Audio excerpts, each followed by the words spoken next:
Okay. Let's call this meeting of the Marion County Board of Supervisors to order. Jake, roll call. Keisha Johnner. Here. Mark Ramey. Here. Steve McCombs. Here. Would entertain a motion on this morning's agenda. Make the motion to approve today's agenda. Second.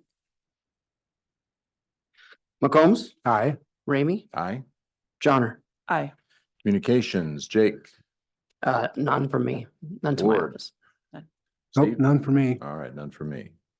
Public comments. This is the portion of the agenda the public can speak on items not listed on the agenda. Board cannot act on those items, but they could be topics for future meetings.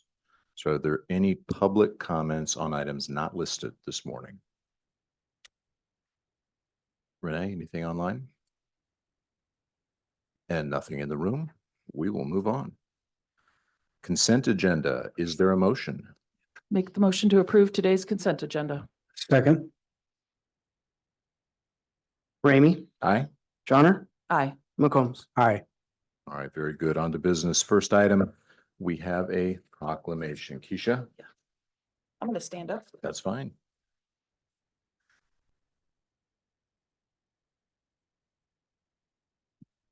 Good morning, everyone. I want to first off and tell the family thank you for coming. This morning, we are honoring Andrew Myers with a proclamation. Andrew was a dear employee, colleague, and coworker, and a wonderful employee of ours. With us this morning is his wife, Kirsten, his father, Lee, his sister, Amanda, and his nephew, Uriah. And I would just want to thank you for coming. This means a lot to us. Just know our sympathies. And I would like to read a proclamation that we prepared to present to you, if you don't mind. Okay.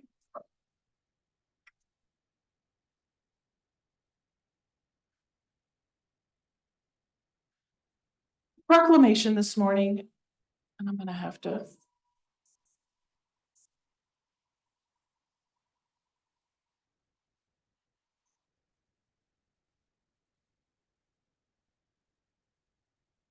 Sorry, is it working better now? Okay, yeah. Sorry about that. The proclamation this morning in regarding Andrew states this. Andrew Myers began employment with Marion County on August 23rd, 2017 as an IT technician. Whereas in July 1st, 2020, Andrew was promoted to Systems Administration and Help Desk. Andrew was a dedicated and then whereas after working in the Marion County ID department for 7 years, Andrew was promoted to the Marion County IT director on August 28th, 2023. Andrew was a dedicated and cheerful county employee, always willing to put in extra time and effort needed to make his coworkers feel welcome, valued, and part of the team. Andrew constantly considered the safety and security of the county IT system, and we owe many of our enhancements to his implementation, dedication, and management of these security measures, such as the multi-factor authentication. While Andrew was often a man of few words, he would always put in extra effort and patiently listen to his coworkers' needs in order to understand their issues, and was always happy to answer any and all questions they might have. Andrew was instrumental in the transition efforts of operation from the courthouse to East Elementary and back, despite the uncertainties of COVID. Andrew was passionate about technical needs of our county law enforcement. He enjoyed working with the sheriff's body cam system and most recently, their drone program. And he never hesitated to answer a call, no matter the time of day or night.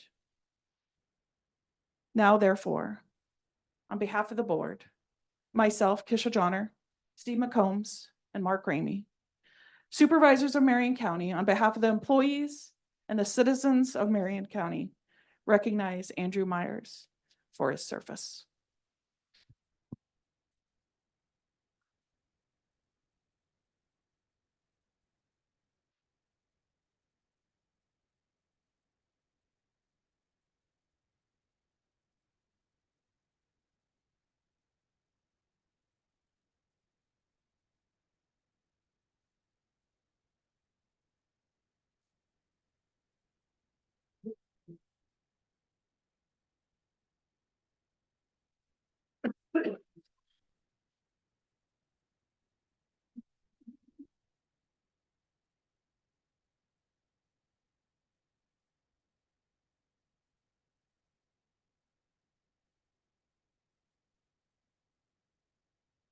All right, very good. Thank you, Keisha. Next item, we would like to talk about a memorial for Andrew on the Marion County Courthouse grounds. Keisha, do you have that or Yeah, Nicole has Nicole that. has that? Okay. So ICIT, which is the IT portion of ISAC, wants to donate a picnic table in honor of Andrew. So they are covering the cost of the picnic table. We would like for it to be placed on the courthouse grounds on the southwest corner, which is both where the IT offices are and across from where Kirsten's portrait studio is. I have spoken with Chris. It fits in the plans that he already had for the grounds this coming year and sees no issues. So he has a plan for it and we would just coordinate with him on delivery and getting it installed. So we're just looking for approval to have it Yep. placed. Yes. Very good. Thank you, Nicole. Board, is Thank you. there a motion? Make the motion to approve the memorial for Andrew Myers to the Marion County Courthouse grounds. Second. McCombs. Aye. Ramey. Aye. Johnner. Aye. Okay, very good. Thank you, guys. Thank you. Thank you, guys. And if you want, we'll give people a chance to clear the room if they want to. Thank you for coming. Thank you, guys.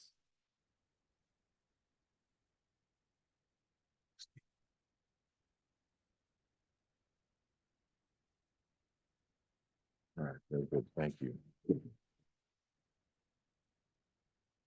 Very good. Okay. And we move forward. Yeah, we do. Okay, thank you. All right, so thank you for doing that for Andrew. It's appreciated. Okay, so moving forward, several. We'll declare the public hearing open. Oh, thank you, Mark. I appreciate that. I do that to you all the time. Thank you for opening the public hearing. The next several items are dealing with budget and the financial side of what the county does. It's the time of year where we're bouncing between many different years. So we're actually thinking about 3 different years and different things going on. So kind of bear with us as we move through this. The first public hearing we have is actually for the FY24 budget that's ending on 6/30. We sent out a notification to departments over a month and a half ago. They compiled, we got very few requests. You have those individual departmental requests within your packets there. Many of the items are actually from Department 99 and some of the projects that the board does that just, the whole timing of budgeting and how early it has to be done now to some of these projects moving forward. What you have before you is the notice that was published in the paper, has been posted on the state forum by the service areas is what's required. So you can see the different areas. There is a little bit of revenue included. Revenue is not necessarily needed on a budget amendment, but it's just showing that's the revenue portion is actually just the RISE grant money that came back from the state on the LDJ because the expense is down in the other side. It's catching up just many of those different types of projects. A larger portion of it was also conservation and Steve's major project he had going on and using the funds that he had on hand. So not a lot of new money being requested. So in a nutshell, there is the FY24. So let's be clear, it's this current year's budget amendment. Board, any questions for Jake on the amendment? No, I don't have any. No, I have none. Thank you, Jake. This is the public hearing portion. Are there any public comments? All right, very good. Entertain a motion to close the public hearing. Make the motion to close the public hearing. Second. Ramey, Aye. Johnner, Aye. McCombs. Aye. Okay, we have resolution 2024-65, which is adoption of the amendment we just discussed. Board. I make a motion, we approve resolution 2024-65. I'll second. Johnner, Aye. McCombs, Aye. Ramey, Aye. thank you for that. You bet. We have resolution 2024-66. So the which next is we one- have to yep. actually spend it. Yeah, so the next one is actually allowing the authority to spend it. I did make an assumption here that because we are doing an actual budget amendment, that you would prefer to go ahead and move forward with appropriating 100% of the amendment part. Yeah. Okay. It would That- make but sen- that would just make makes sense sense. to do that. Right. Yeah. And not necessarily all this money will be used, but it will be shown on the system if approved. We'll do that when we get back to the office. So when the June 30 reports come out, you will see the adjustment on the amendment and you'll see the adjusted appropriations for this portion. All the other appropriations from early in the year would stay the same. We would just include this. So this is appropriating your amendment essentially. Board, any questions? All right, is Nope. there a motion? Make the motion to approve resolution 2024-66. Second. McCombs, Aye. Ramey, Aye. Johnner, Aye. Okay, 2024-67, which is now FY25. yeah, okay, so in this instance here, we are now switching gears. So we're now moving to next year, which is FY25 that will begin July 1. We do have a budget. It seems like so long ago we did this, the budget, week of meetings and all those things. Everything has to be so early now for the state. Historically, most counties, Marion included, appropriate then at the beginning of the new fiscal year in the last meeting in June.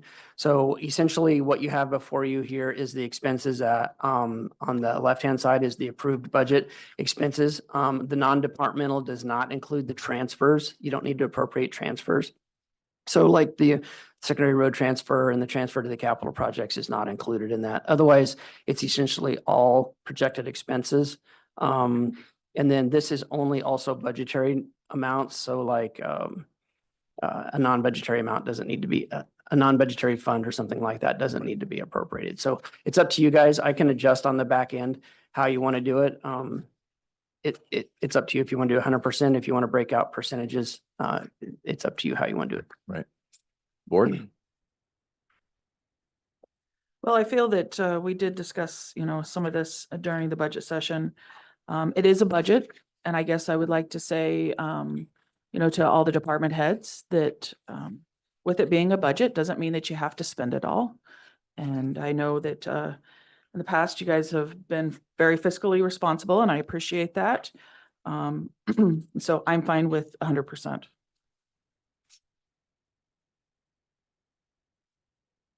I will second that. I mean, I'm Is that a okay motion with to that too. Appropriate 100%. Yeah. Keisha? Yes, yep, Okay, yep. I'll make the motion to appropriate 100%. all right. Steve, you got a second? Second.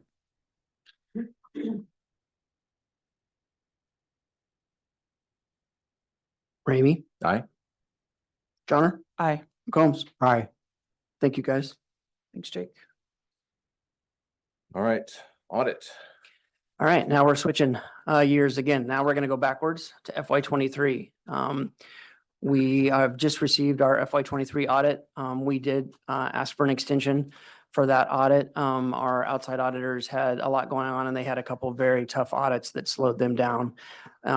So we kind of, we just worked together on that to get it. So we have now received our final audit, sent it out to all departments. It was everybody did a good job again. And no major issues. A few things we're going to continue to work on moving forward, just regarding daily operations and things like that, but nothing showing of any concern. It's a good clean audit. We've submitted it. We filed it with Emma. We filed all our disclosures. We filed on the federal clearinghouse. And we filed our fee with the state. So, right. to me, I appreciate everyone's efforts. We are already starting the FY24 audit and we would ask that you guys receive and file the audit. Very good. Is there questions for Jake? No, I don't have any. All right, is there a motion to receive and file? Yep, I make the motion, we receive and file. Second. Johnner, Aye. McCombs, Aye. Ramey, Aye. thank you. Now we have Veterans District Concept Plan. Glenn? Sure, thank you. Very quickly, the city and the county are partners in the development of the 152-acre Veterans District. It's quite a unique situation to have that level of investment and cooperation. But given the task in front of us, it's necessary, and that's why we've been working together. We have a series of planning efforts that have gone on over the years. Yes, certainly. The city approved a land use strategy for the VA just as the county was buying the land. That was followed by Confluence's master plan. And in the last 3 years, we've been working to try to implement pieces of the master plan. And we saw the need from that experience to make some revisions to the master plan, largely to build more flexibility into it, to respond to some of the market reaction we've been getting, and to deal with a situation that we have on 14th Street with the dedication of Young's Park to perpetual public use. And so in just proceeding with this presentation, I'll just show you the master plan map for the moment. It'll give you an idea of our starting point. You'll remember this. What it tells us is that the VA is predominantly an area for housing development, that allocations had been made for commercial along Highway 14, for the retention of the laundry building as a commercial or public use, if that was possible. The possibility of a campground to the west of the laundry building, a location for an elementary school, the possibility of some neighborhood commercial along Park Avenue, and a large proportion of multi-res of various kinds that was proposed. If we go on to the next slide, I'll just summarize how we came about in preparing the concept plan. We began with a peer review process, which involved city staff, 3 consultants from Confluence, and Andrew Collings from MIPA, who was doing the county's comprehensive plan. We then went through a process of taking it to planning and zoning. We reviewed it with the Joint Development Committee members, and it went on to City Council. I think the major changes in the plan are to increase the single-family housing component. We realized both through our own housing needs analysis and more recently the county's housing needs analysis that the demand for single-family housing was far greater than the allocation of land, particularly in the areas that we could develop in the first phase before that sanitary lift station is put in place. And we had to make a change in our phase 1 around Veterans Park to allow single family development. You can still build a duplex or a 3-unit row house in that district. It's got special zoning PUD for it, but all 18 lots that have been sold are for single family homes. So it's clear that the demand is there and it's strong. The Fair Board told us that they weren't interested in building a campground, and the school board suggested that they'd rather have that site than the one that we had identified for them for that future school. And that whole process is part of a ongoing discussions between the school board, the city, and the county. You understand that dynamic better than I do, but essentially new city hall would be built on the middle school site. An elementary school site is set aside in the VA. And when that's developed, the city will be obliged to bring in the lift station to service, which then opens up the entire area for redevelopment. The constraints that we have will be gone. And the final piece associated with that was this Young's Park dedication. The city took federal money to build the ball field and some of the other improvements in Young's Park and beginning in the 70s, and we committed to that land being park space forever, which means that we can't just go and sell the ball field to build a commercial development. We have to go through a process. And we've been looking to see how that process works, what kind of obligation we have to commit to make that change. And we have a fair idea of what's involved with it. But basically, we have to dedicate future open space, an area that's equal to or greater in value than the ball field. And in order to do that, we have to pull together the money to develop that in a park space, including replacing the diamond itself at the least. So that, that process is something that'll occur over time and may or may not happen depending on how things unfold. We go to the next slide, I will show you the revised map. And you'll see that we've added a significant amount of single family in the yellow area just north of the park. That area was set aside for townhouses and apartments before. We've moved the school to the former campground site. We've compressed the multi-res into areas, the brown and the checkered red along Pleasant, where developers are telling us that's where the demand is. If they're going to build apartments or townhouses, they want to be closer to Pleasant, which allows us to create more single family type neighborhoods to the north of it. And in the area where Young's Park is and around it, we've just identified that in gray as a future development area. We have to sort it out before we can really develop it. And so in a nutshell, that's the map. If we go to the next slide, there's an alternate map which shows how we might satisfy the federal government in swapping the lands. There'd be a multi-res site available on the south end of it and a commercial site on Pleasant. That's a process we haven't begun. That would involve discussions with the county. And eventually an application through the DNR to the National Park Service, which is a 2-year process in order to get that dedication changed if we choose to do that. We've had considerable interest in the ball field site on Highway 14. Everyone who wants to build a big commercial project wants that site because there really aren't any other ones left on Highway 14. And we're not able to offer it to them. So in this plan, we're telling them in the first map that it's not available. In the second map, we'd like to develop commercial there. And in the pros, in the concept plan, how we hope to go about it. Simplest way of putting it. We can go on from there if you like to the next slide. And this just talks about phasing. We put in the map with the sanitary lift boundaries, if you like. When we're building in the pink areas, we don't need to build that $1.25 million lift station. And so that line actually runs through the middle of Veterans Park on an angle to the northeast toward the laundry building. And that's why we needed to develop single family there. We'll keep developing in that direction as best we can to avoid the lift station expense until something significant like the school board building the elementary school comes into play. And if that were to happen, then our priorities have to change.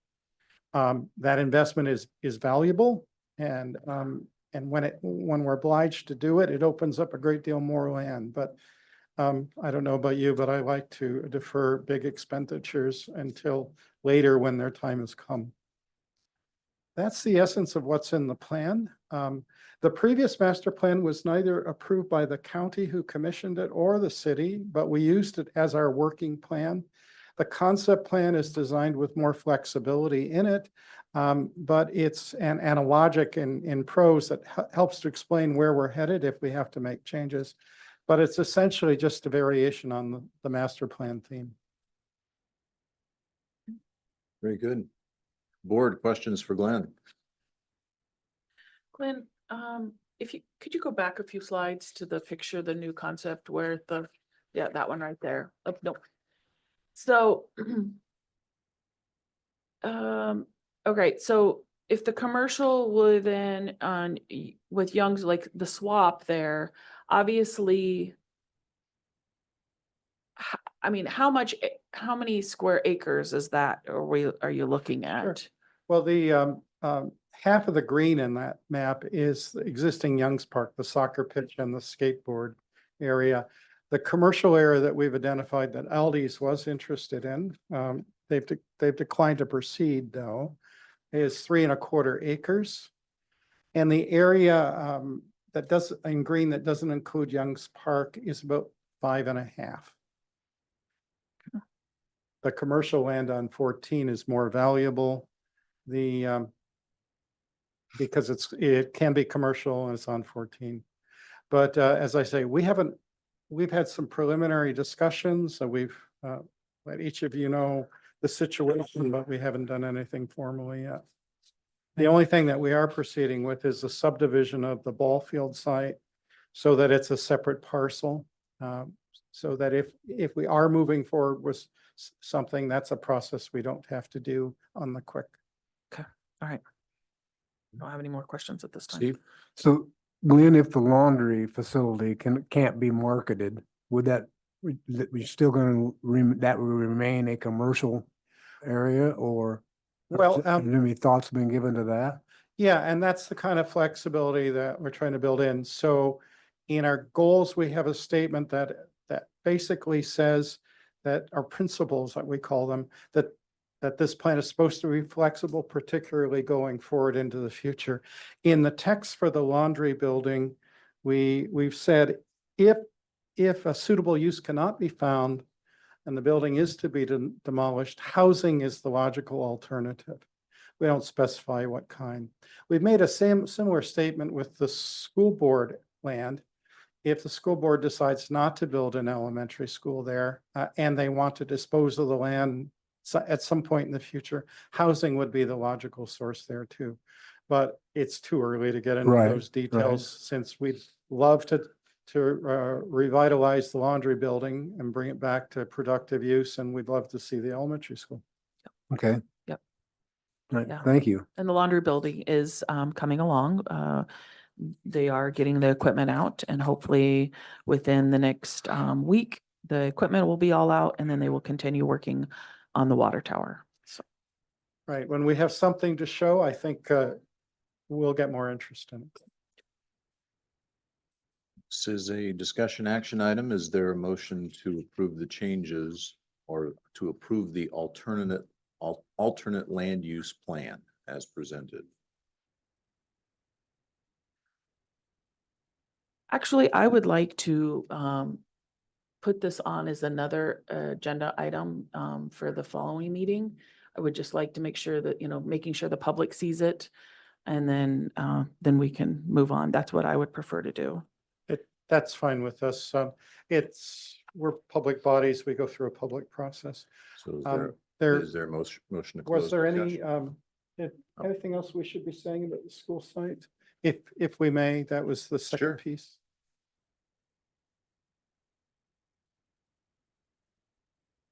Thank you. One of the things that I think we would all agree upon is timing is really important. And since this project came to be in January of 2020, we seem to have been very fortunate in things progressing at the right time. So opportunities have really kind of presented themselves that we never imagined back in 2019. A lot of things I think have fallen into place for our community, and that's a positive thing. One of those happens to be where the current old middle school site sits and the need and plans that the city has continued to move forward with on turning that ground into the new public safety and city hall site. The school is really excited to move forward with that. During all of our conversations, though, we have been very clear, I think, from the very beginning of wanting to make sure that there is some protected ground for the school for future expansion or future use. We realize that the ground on Highway 14 is almost, not quite, but almost perfect for the city hall based on all of the studies that they did, and we want them to be able to move forward with that. But we would also ask the county to consider moving forward with either a memorandum of understanding or a gifting agreement for the same number of acres out here as what we would be giving to the city, just for, again, future planning and purposes. The school district, the city and the county are all governmental agencies that our properties are not taxed. And so we would like to make sure that the potential for some an elementary school or other uses that the school might have can be met in the future before we actually hand over the deed to the old middle school property to the city. So just wondering a little bit with the county, there's a couple of different options we foresee for that, whether it is a similar gifting agreement or a memorandum of understanding, but just between the county and the school district, or between the county and the city that would follow a similar process to what you've done in phase one. And then the city and the school would have that agreement, but just some things to think about and things that we would actually like to move forward with in the next probably month or two, so that the city can actually take over the ground at the old middle school. Thank you, Cassie. Yeah. So what I would recommend is, if this is a discussion item that we're going to disclose with no action, Jake, maybe on the next agenda, we put this on with a discussion of that specifically, Cassie, because these are really two separate issues. You've got the land use plan and what the city is attempting to do to make it more flexible. But then this is a specific issue for the school district and the county to consider in the context of the plan. So we'll probably need some time to talk about that as a specific agenda item. Perfect. Thank you. So is there a motion to close discussion? Make the motion, we close discussion. Second, McCombs, aye. Ramey, Aye. Johnner, Aye. And then Jake, we've got that down Yep. for the next meeting. Good. but And there it- won't, and- yeah, sorry. Was I saying, Cassie, if there are any documents or Yeah. anything like that relative to this MOU, maybe Yeah. get those to Jake, so get it to the board, or get it to Renee, so they can get it to the board. Thank you. Marion County Courthouse RAGBRAI event planning. Isha. Yep.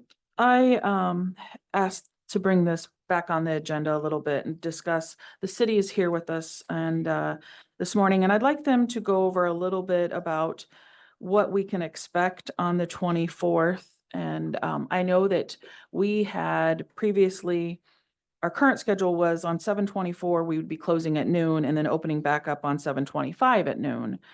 But I did receive an email or some communication in regarding the courthouse. The parking around the courthouse uptown would be closed at 6 AM on 7/24.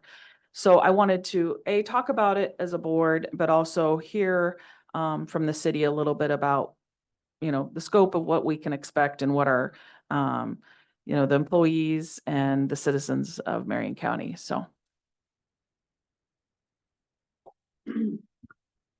Yeah, so the special event application was approved for a 6 AM start time. We have had some vendors that are requesting to set up the night before. So we're looking at street closures possibly starting in the evening that Tuesday on the 23rd for some areas.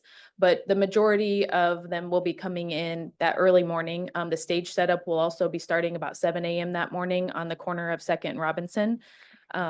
So yeah, the full square will shut down by 6 AM that Wednesday morning. But it is possible that there will be some that are setting up in that evening as well. Okay, all right.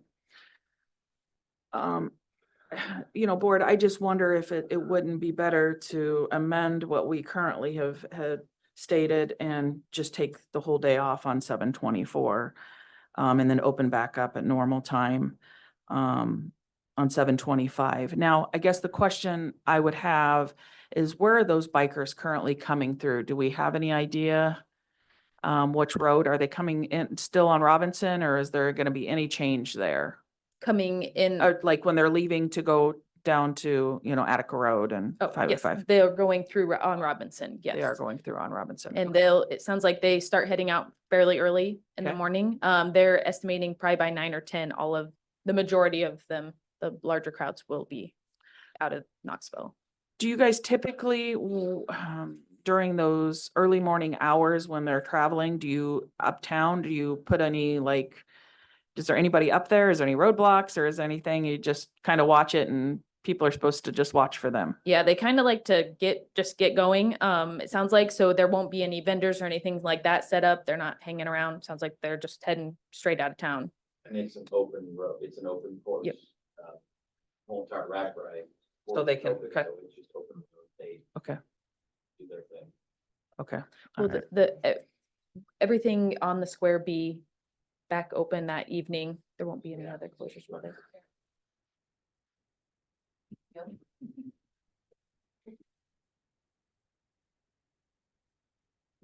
Yeah, everything will be cleaned up on Wednesday night and be ready to go on Thursday mornings. We plan to stay after the concert closes and get everything cleaned up that night.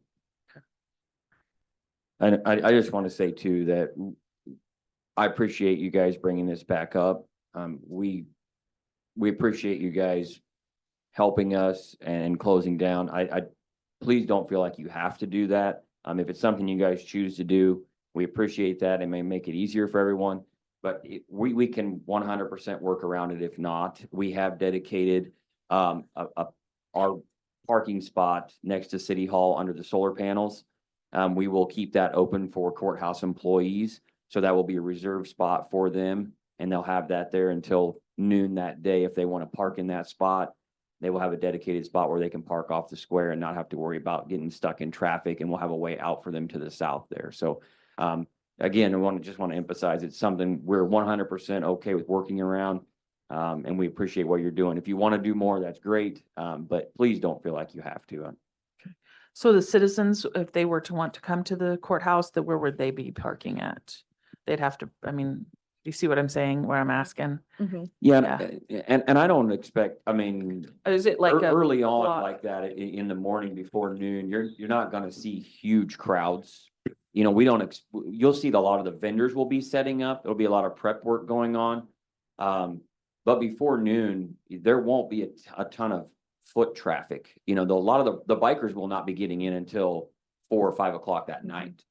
You know, all of the riders. And so you're gonna have a lot of the support people, a lot of the vendors that are setting up, getting ready for those people coming in that afternoon, evening. Right, I'm just saying, so, because the roads around the courthouse will be shut off, so they would have to be parking. Yeah, I they're know that, gonna be a yeah. block away. If Yeah, they wanted to okay. walk a block, yes, Yeah, they could walk okay. a block too.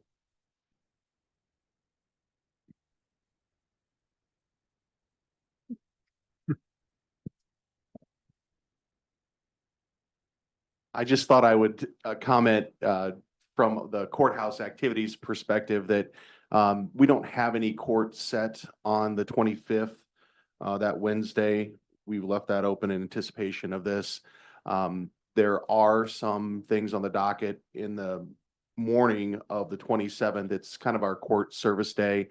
So we have court service all day that day. So if we need to move things to the afternoon on Thursday, we can, but just thought I'd let you know where we're at from the court perspective. So 24th, you mean, Jared, you have, that's a Wednesday, I believe, right? Is the 24th the Wednesday and 25th is the Thursday? How about I look at July instead of June? No problem.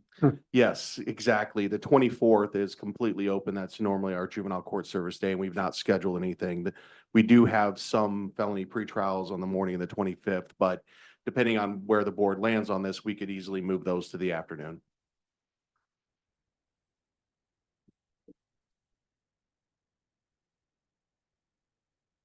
Thoughts? I guess. Is this on? Okay. I guess I would advocate for closing on the 24th versus doing the half day and the half day simply because for our customers' sake. I mean, a big population that we serve are not the people that are working every day. A lot of times it's older people or people with mobility issues, and kind of like we run into during homecoming, if those people have to park farther away than just the perimeter of the courthouse, sometimes it's difficult for them to navigate getting in and out. And if the vendors are going to be gone the next morning, then I don't see any reason why we couldn't open for business as usual then on Thursday. Thoughts? Sounds like Keisha, you want to close on the 24th. Yeah, that's what All I day, would and prefer. amend what we did. Yeah, amend what we did. Yeah. Okay. So- Steve?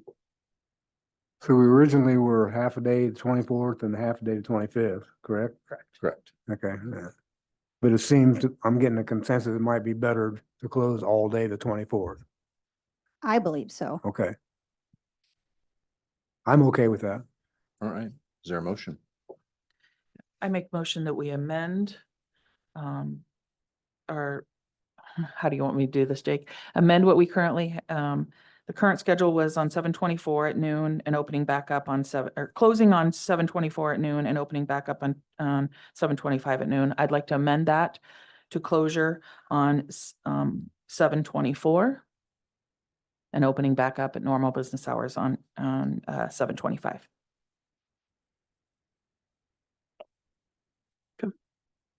That's the motion. Steve? Second. Thank you very much. We appreciate county's cooperation for this event. Thanks. Ramey. Aye. Johnner. Aye. McCombs. Aye. All right. Special Class C retail alcohol permit. I'll probably take this one. I don't imagine they're on. So this is direct correlation to Ragbri. Yep. Because it's in the township, Back Pocket Brewing has gone through all the necessary stops through alcoholic beverages. I think the next one, maybe Renee will show you the location maybe, or maybe the next one. So it's a 1-day deal in and out. They've gone through this administrative steps. I've sent this out to everybody. I don't think we've received any concerns back from anybody, any departments. I'm aware I've received another one over the weekend. So the next meeting we'll be bringing another one for the beer bus or something like that for down in Gosport, I think it is. So Troy, no concerns from the sheriff? All right. All right. Board. I see no problem with it. All right. Is there a motion? Yep. Make motion to approve special class C retail alcohol permit for Back Pocket Brewing. Second. Johnner. Aye. McCombs. Aye. Ramey. Aye. Application for permit to display fireworks, Crystal Lake Association. Is there anybody here?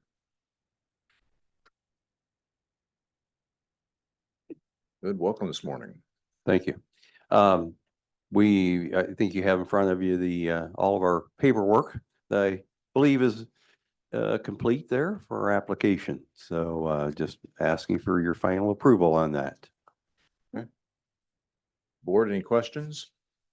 I see you're gonna have, okay, Kenny Thompson, Knoxville Township. Yep, okay, so are you Yep, gonna we have are. anybody, I mean, I wasn't for sure who's lighting these off, I guess. You're gonna have somebody there in case. something Yeah, bad- the Pyrotech company application there, Mike Van Newell Okay, is the company he has, and then the liability insurance is through who he purchases the fireworks from there, yes. okay. That's all the questions I had. Steve? Nope, I'm They okay. will have the road blocked on each side and have fire trucks on each end there, yeah, for the Very good. entirety. Appreciate that. Very good, thank bet. you. Is there a motion? Yep, make motion to approve the application to permit display fireworks at Crystal Lake. Second. McCombs. Aye. Ramey. Aye. Johnner. Aye. Very good, thank you. Thank you very much. We got a reappointment to the Marion County Veterans Affairs Commission for Alvin Van Zee. I don't know if Rob's on. Not Rob's sure if here. Rob's on or not. Rob is not here. Al has served several terms, willing to serve in it, and his board is recommending their approval. So Okay. Board, questions, comments, or a motion to approve?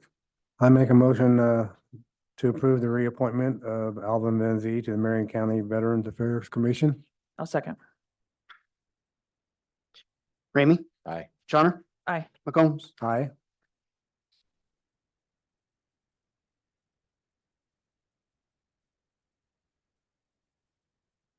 Twenty 2024-68. This is a authorized destruction of election records. This That one's. sounds really ominous. I know it does. So go to the Maybe next one. explain. There you go. So this is just we learned this through some trainings recently that we have requirements. We save everything from elections, and we have requirements for how long we save things. Non-federal elections, it's 6 months after everything is finalized, and then federal elections is 22 months. We've learned that we should request a resolution through you guys to actually destroy all these records. And the records we're talking about is, please, it's not results, it's not canvas books, it's not tally books, it's not tally tapes, anything like that. This is like the absentee envelopes and the declaration of eligibilities and stuff like this. So there's people that are election day registrants. We have these processes that we follow after election and send notifications and all things like that. So any of these records would be after the deadline and after everything is done. We have limited space down in the basement in where we keep these records. So we like to kind of keep moving things through in and out. So we have multiple elections here that have met the criteria for the months after contest, after everything that we would like to hire shred it. We hire them for a purge and we bring them, and everything literally goes in the purge truck. We don't take anything apart. It just goes in the purge truck.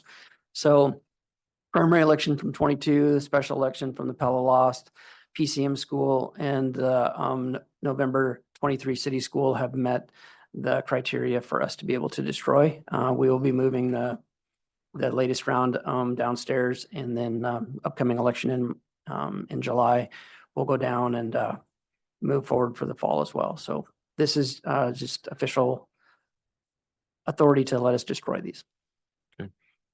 Board questions? Sounds pretty straightforward. It does sound I have ominous. none. It's not. No, I don't have a problem with it. All right, is there a motion? Make the motion to approve resolution 2024-68. Second? Johnner, Aye. McCombs, Aye. Ramey, Aye. thank you. Very good. Thanks, Jake. Danny, thanks you too. All right, next item, 163rd Place, Knoxville, road request. We had these folks in last meeting asking for county support for the road. It's a HOA issue. We closed with no action. Reopening it just to see if there's any additional discussion or thought from the board to give that group either a yes or a no on county support. Well, we pretty much discussed it last meeting, and I'm still of the same thought that we don't really want to take on any more private roads at this time. So Steve, is that a motion to? That's a motion. Decline the request? That's a motion To decline. to decline. I'll second. Okay, we have a motion and support to decline the request for support. McCombs, Aye. Ramey, No. Johnner, Aye. All right, very good. Gives them at least clarity on which way to go. Corrective resolution, road vacation 2024-64. What are we correcting? So at the last meeting, we had a resolution for vacating of Victory Lane. There was a minor typo. And so we have a corrective resolution per Jake's suggestion, same resolution number, just clarifying what the typo was and what the correct wording should be. All right, very good. the typo, thanks It for did not helping us. materially with it. change the resolution. No, It did not. It was actually in reference to, I believe, a year in It's the reference to a book- book and page. book and page, was typed as 215. It's actually book 219, page Okay. 5190. The legal description was also put out. That was the quitclaim deeds that were signed had proper. It was just the resolution that had the 215 versus the 219. Okay. So and I always record in the recorder's office anything that deals with transferring property. So I will file the corrective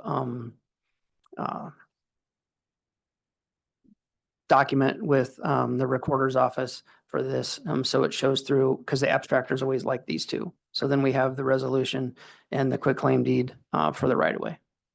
Did I say that right? Yep. Okay, thank you. All right. Is there a question on the corrective resolution? No, I don't have any. Nope. All right, is there a motion? Yep. Make motion to the corrective resolution of 2024-64. Second? Ramey? Aye. Johnner? Aye. McCombs? Aye. Thank you. Sorry about that. No worries. 2024-69 FY25 Road Department base wage policy. Yeah, so this is a annual action to approve the base wage policy for that we utilize for incoming employees, also for differentiating our wage gaps between various positions within our department. It's not necessarily a representation of actual or average wages amongst certain positions or titles or anything like that, but we do use it when hiring new employees. This is what, if they're hired for equipment operator 2, truck driver, this would be their base wage as their starting rate. And again, if there's promotions within the department, then we use the difference in these positions as the number. We have had some changes over the years in creating more separation between various positions. That is not the case this year. In fact, all positions, with the exception of the equipment operator 1 part-time, which we amended back in March, if you remember, they just went up by the 5% that the county had discussed during budget time as our wage increase baseline. Okay, questions for Tyler on this? Nope, I have none. Is there a motion? Make a motion, we approve resolution 2024-69. Second. Johnner, Aye. McCombs, Aye. Ramey. Aye. All right. Proposed disposition of road department Harvey shop. Yeah, so really, I just am looking for some direction on what method the board would like to proceed with for disposing of this property. We are no longer utilizing this building. We had used it for some cold storage of equipment and materials over the last, well, basically since the county home was sold, we've been using it for cold storage. Prior to that, we hadn't used it much either. Since that picture, the building has sustained some wind damage. The door has fallen off, and there has been some interest over the past few years. I've kind of told them, yes, at some point we would be interested in selling it. So just looking for direction from you on how to move forward with the county attorney's office and disposing of this property that the road department no longer has a use for, whether that be sealed bids or other methods. I know most recently with that property in Melcher, Dallas, I think you chose a sealed bid process. So we have those example documents for public hearing and resolutions and whatnot that Ross has already generated, and we could proceed that way if that's your recommendation. But just looking for direction on how to dispose. And I guess my recommendation would be to dispose of this property as we no longer utilize it for road department use. Okay, very good. Board. Yeah, I'm fine with. that I would process. recommend that we proceed in the same manner that we did the Melcher property. With sealed bids. Yeah, I'm fine with Jared, can you work with Tyler on that and put that together? I'd be happy to. And yep, that's perfectly fine. Tyler, just let us know what you're thinking and we can present something to the board. And Yeah, with- so if that is the direction, we will come back with various resolutions and the legal The documents to process. go through that process. Yep. Yeah.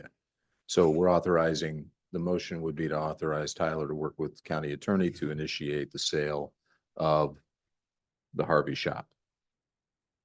Yes. That's correct. So moved. I'll second.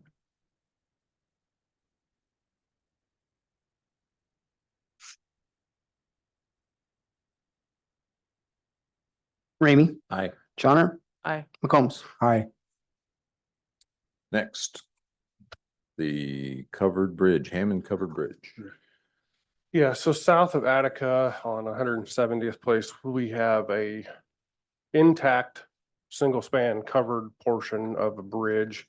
However, that bridge in total has 3 spans, and the 2 north spans are not covered.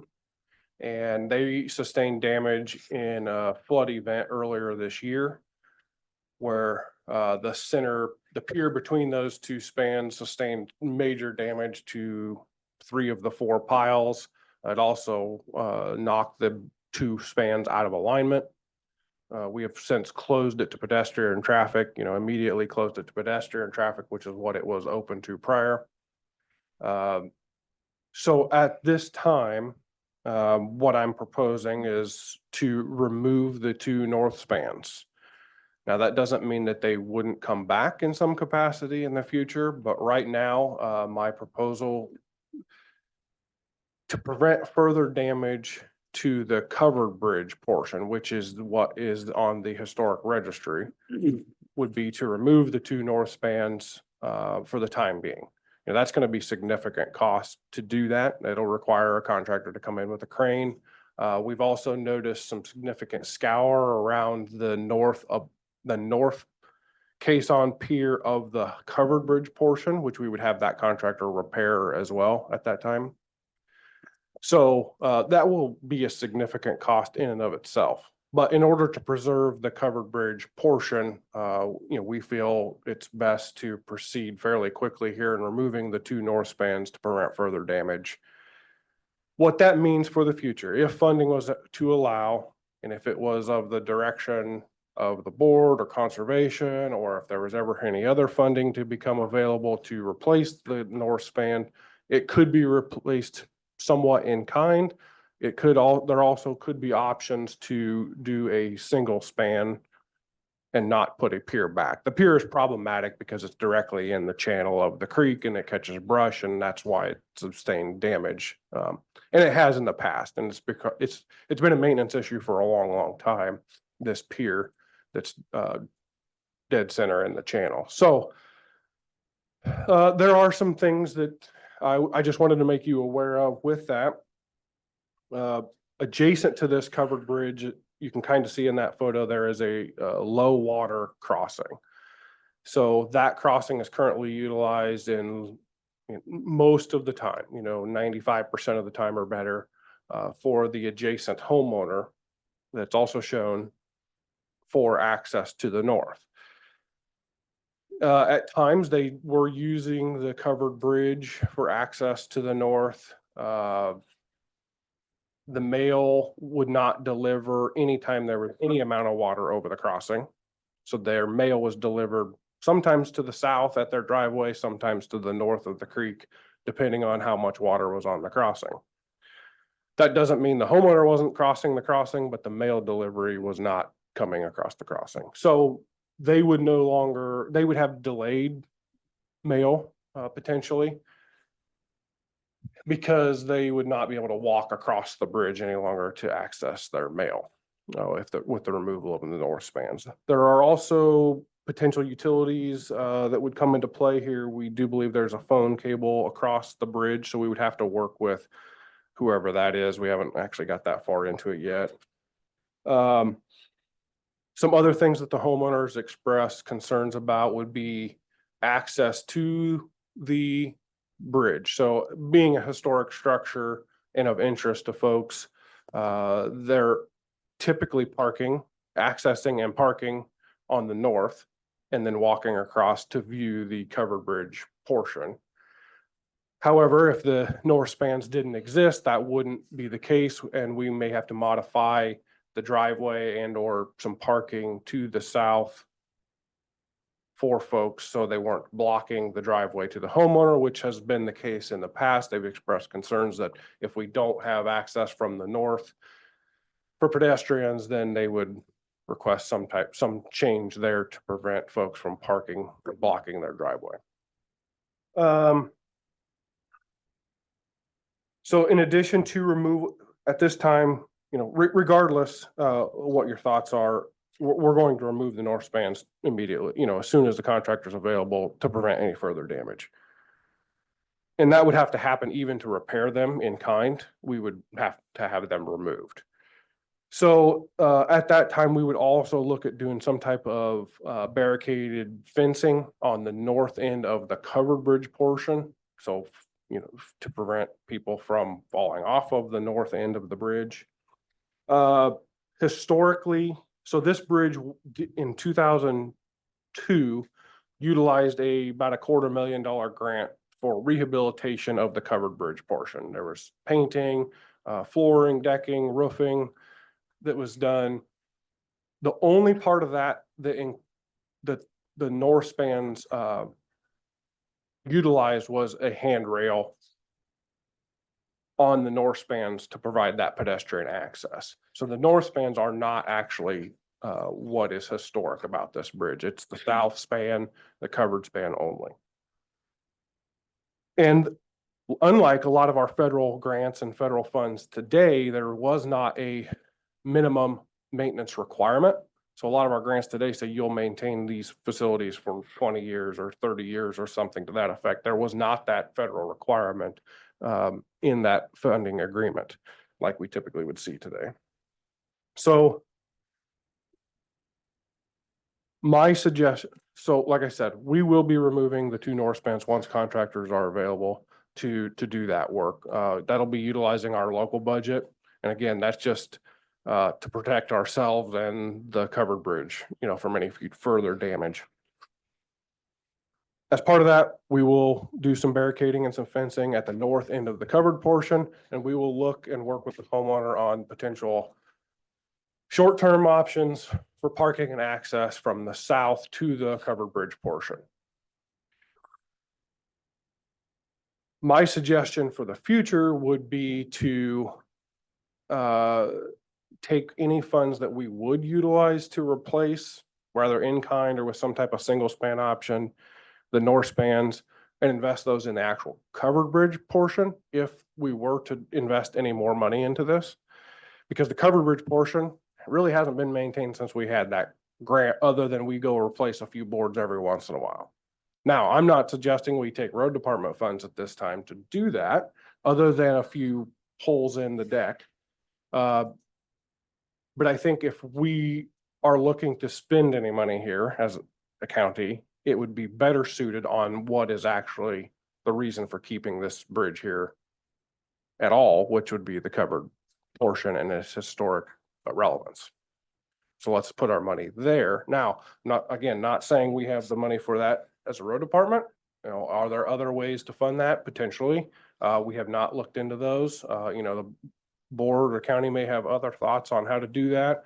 We have other bridges that are maintained elsewhere for historic purposes. The Horns Ferry Bridge and the covered bridge in the park.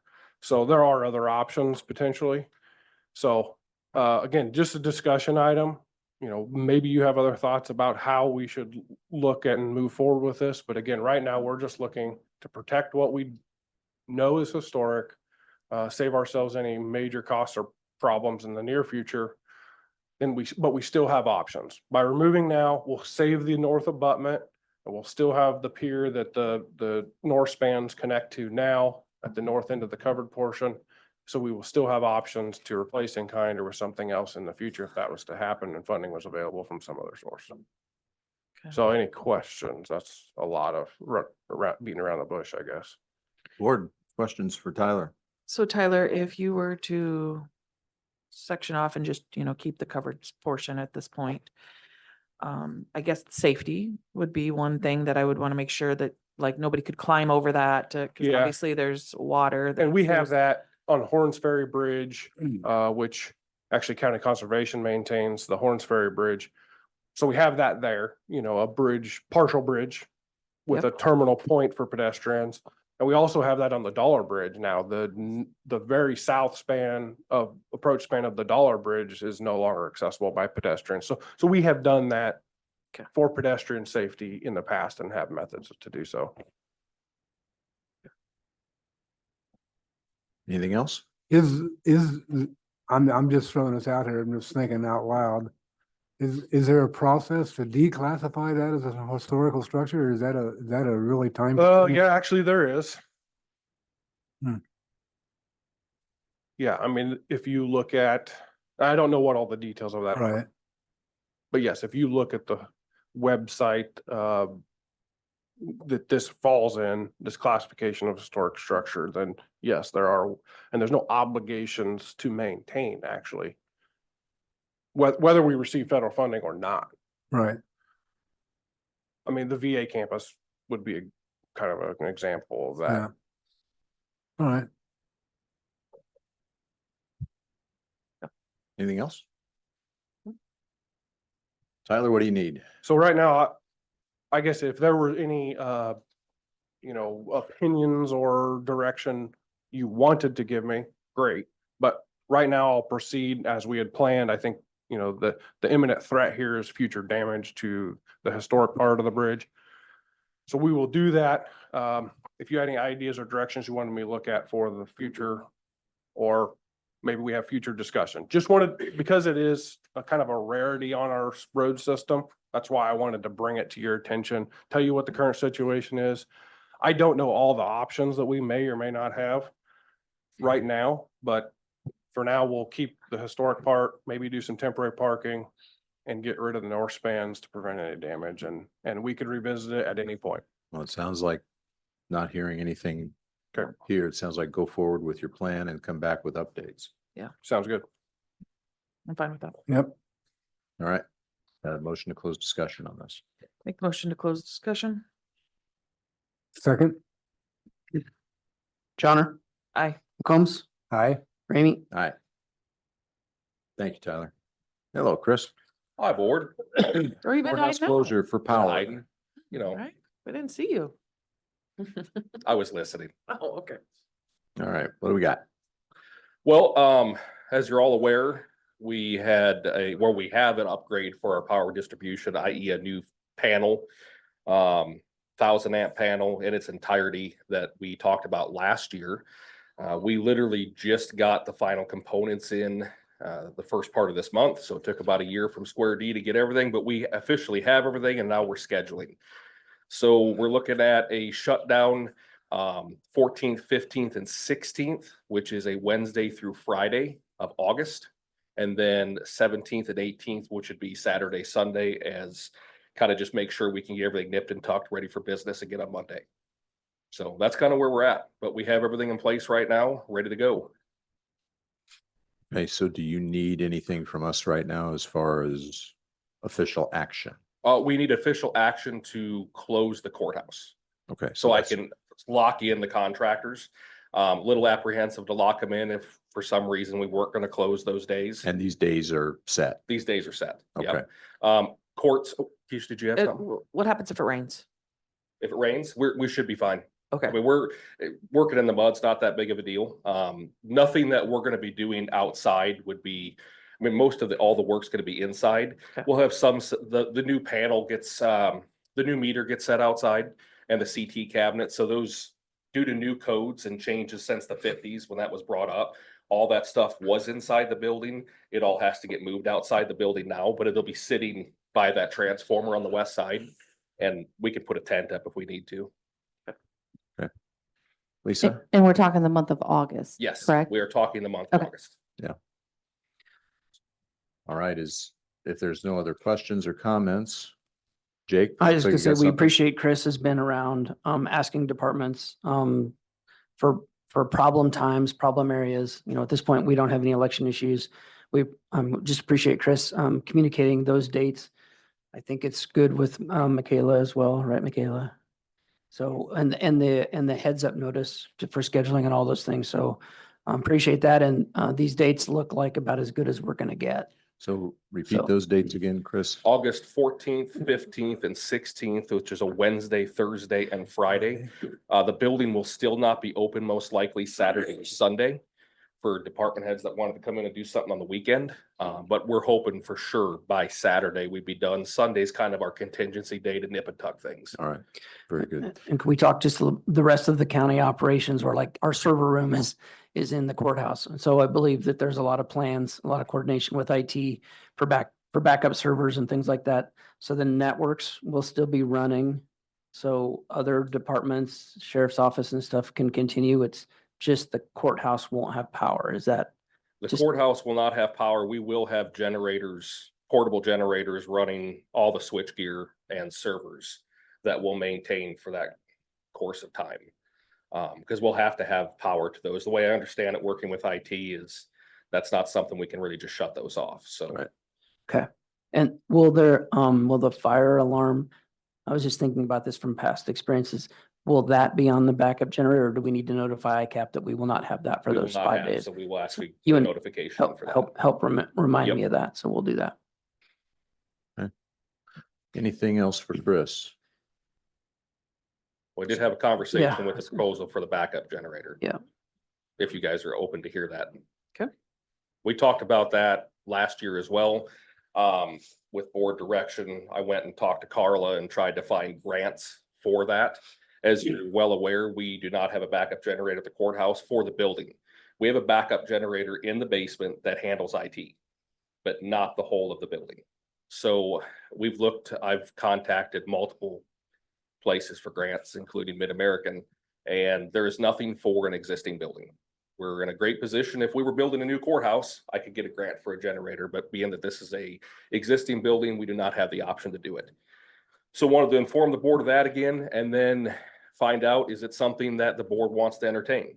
Thinking about a backup generator for the whole building, like we have at Public Health and Law Enforcement Center. Well, let's do this in pieces. First, is there a motion to close the courthouse per Chris's direction, August 14th through the 16th, and probably no business on the weekend? No, I'll make that motion. Second. McCombs, Aye. Ramey, Aye. Johnner. Aye. Thank you. And now, would we like to entertain the purchase of a backup generator? Right? Perfect. And how much are we looking at? 103,000. I had a thought, if I may interject, I haven't talked to Chris about that. The 103,000 is an interesting number because I didn't know what the number was. It seems to me like this is a perfect time to put a generator on our building because the power is going to be shut off, get the proper switches. I know that that's a major thing, is that switch. The county did receive, if I may be bold, an LATC payment from the federal government that was basically a bonus to ARPA to $50,000 increments. So equaling $100,000 of LATC money that we have available. Never even heard of it. Okay. Kayla has it. Well, the timing, It the was- timing would be perfect. It was with $100,000 and it seems like a perfect time and about one of the only times without causing further disruption to be able to put a backup generator on our building. Now, I guess that doesn't necessarily mean it's worthy, the whole building is worthy of it or not. We do get serious power glitches. When that truck hit that pole the other day, man, everything blipped and binked and went on. We get it constantly. It's just a thought. Just a thought. So that must have been the money they were sweeping off the treasury floor from the printer. Yeah, I Kind didn't of the want to, overflow, so they sent us some more. didn't want to. How long does it take to get this generator, Chris? 26-week lead time.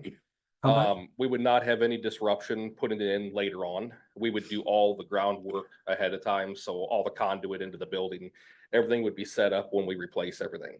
What's the compliance requirement on So that, Jake? the compliance requirements are there's not a lot of restrictions or any restrictions. We do have to track it separately. We have to report it separately. We would create a separate project, just like we did with all of Chris's other ARPA projects.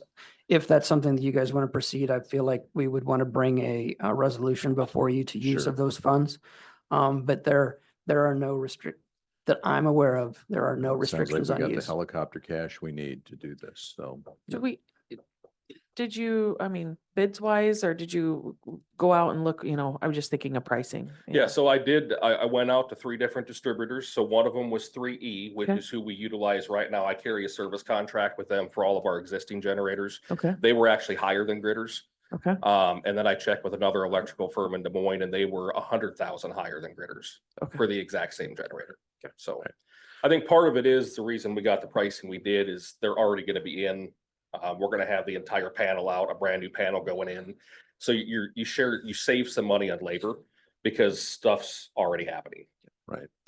So if there's no objection from the board, why don't we do that, Jake, for the next meeting? Have a resolution with the exact amounts and where the dollars will come from for a discussion for this. Yeah. Okay. And then that'll get you moving forward. Perfect. Thank you, Chris. All right. Thank you, Jake. Anything Yeah, else? thanks, I Chris. kind of threw that. No, I'm Anything good. else? Any other cash we don't know about? No. Thanks, board. All right, thank you. Thanks. Is there a motion to close discussion? Yeah. Or we approve We approved we the, approve the closure. This is just Yeah. kind of rambled off into yeah, I think we should. inflationary money printing. Yeah, Okay. thank you. We have now an engagement agreement for council. Counselor. Morning. I put this agenda item or requested this agenda item be addressed today. This is in regards to the issues we've had at 135th Place in the county. And I believe it's in our best interest at this time to enter into this engagement agreement for additional help with this. Okay. Board questions for Jared? Sounds reasonable. Yep. There's a motion. Is there a motion to approve the engagement agreement? I make the motion, we approve the engagement agreement. Second. Ramey, Aye. Johnner, Aye. McCombs. Aye. Very good. Thank you. Thank you, Jared. Thank you, Chair. All right, now we have an extension agreement. City of Pella, Marion County, and the Pella Community School District. Epcon Residential. Yeah, so I received, or if you don't mind. So Mike Nardini from the city of Pella, this is what he was for, one of the three that he was for last meeting. He was sent to notice that he had a scheduling going on today and may not be available for this, but this is simply one of those 3 5-year extensions on the residential urban renewal area for that Epcon residential part of the Prairie Ridge. There's no upfront cash, there's no bonding, anything like that. It's allowing the urban renewal area a 5-year extended life. It's one of the things he talked about last week, so. Yeah. Board, do you have questions on this? I have one question. I was just thinking afterwards, you know, I know that there's LMI dollars that come off of this at the end. Would there be any way, I know in the past with Prairie Ridge, well, we were able to obtain those LMI dollars. Since we're agreeing to an extension, would there be the agreement that maybe we could oversee that LMI dollars and use it countywide? Oh, okay. At least a portion of it. With LMI and the extension, are they related?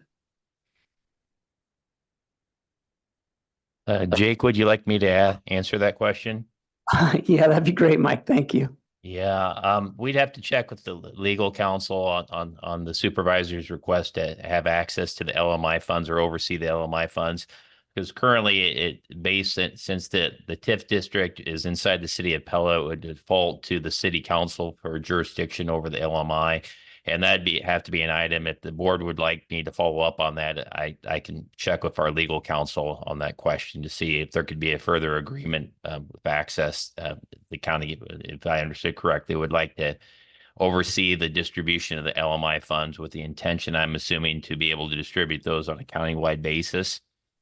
Correct. Yes, Mike. Yeah. I don't know hey, Mike, I don't know necessarily the entirety of the LMI fund, but maybe a portion of it. Okay, I once again, I think that's probably a question for legal counsel on it. But as far as the 5-year extension, I can answer. The 5-year extension on the urban renewal is necessary for the development to occur because based off the 10-year payback, it does not appear that there'd be sufficient revenues to reimburse the developer for the cost of the infrastructure. So from a standpoint of a policy standpoint on the extension, they're somewhat unrelated, but the 5-year extension is needed on it. And I'd be happy to follow up with legal counsel on these agreements to see if that's even possible to have county oversight of the LMI funds. I appreciate that, Mike, if you would. Yeah. Okay. Yep. Historically, I think the only time that we've are using the LMI is the ones that we sold the bonds for over in Pella. Otherwise, all the other 5 years haven't been. So I don't know that. So we have, Mike, you're going to check up on that. We'll put this on the next agenda. I don't know how quickly they can move. That Yeah. might take a bit on the council. So that would probably involve some sort of development agreement or something like that. So the extension can Yeah. probably be considered, and then he may be able to get further clarification and bring a Are you develop comfortable doing something that, or Board? not. Are you comfortable approving the extension? Yeah. If you, Yes, I am. I'm fine with approving the extension. If you just, could find that out and we All right. could maybe revisit that. So. Is there a Okay. motion? I'd be happy to do that. Is there a motion to approve the extension? Yeah, I make the motion to approve the extension. Second. McCombs, Aye. Ramey, Aye. Johnner. Aye. All right, very good. Thanks, Mike. Thank you. Updates, Steve, I have none. Keisha, don't have any. and I don't have any either. Motion to adjourn. Motion we adjourn. Second, McCombs, aye. Ramey, Aye, Johnner. Aye. we are adjourned. Thank you, guys. You.